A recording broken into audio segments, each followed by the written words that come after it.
The 57-year-old was more than a father. We learned that Broyles was an active member of a church in Jacksonville. Underside's Tristan Hardy was in the Spring Lake Estates neighborhood today where the shooting happened. People there described the suspect as a kind person, but when word got out, they said they couldn't believe it. Tristan has more now.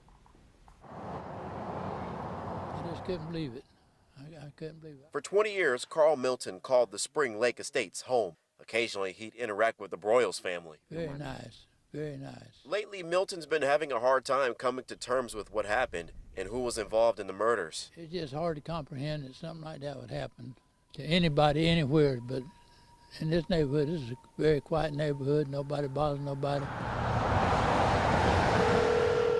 Hello, you reached the voicemail box of William Broyles, Director of Music. Broyles was an active member of the Hodges Boulevard Presbyterian Church in Jacksonville. There, the 57-year-old served as the Director of Music Ministries. First Coast News reached out to the church for comment, but they declined to say anything.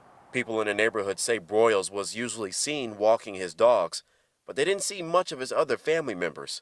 Some described him as someone who kept to himself. I can't imagine why he would have done it. I just had to be something. Now the house where the shootings happened is a shell of what it used to be.